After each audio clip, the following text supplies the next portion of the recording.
দুর্দান্ত স্পেন, দুর্দান্ত Lamine Yamal. Lamine ইয়ামালকে কেন জেনারেশনের অন্যতম সেরা ট্যালেন্ট বলা হয়, গতকাল রাতে যারা ম্যাচটা দেখেছেন তারাই বলতে পারবেন। ডাচদের বিপক্ষে ম্যাচের শুরুতে একটি পেনাল্টি পেয়ে যায় স্পেন। পেনাল্টি থেকে গোল করে স্পেনকে এগিয়ে দেন মিকেল ওয়েরজাবাল। হাফ টাইমে 1-0 গোলে এগিয়ে থেকে বিরতিতে যায় স্পেন।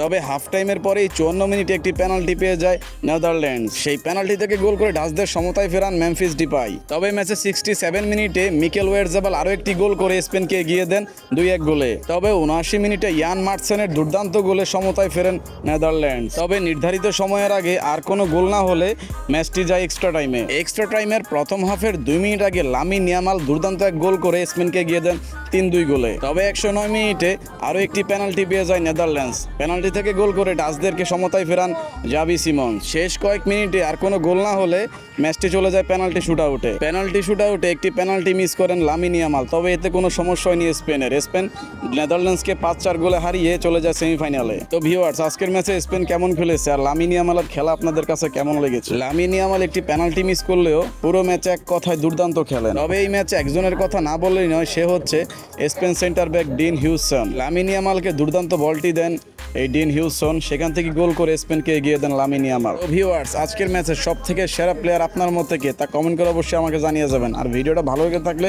একটা লাইক করে চ্যানেলটা সাবস্ক্রাইব করে দিবেন।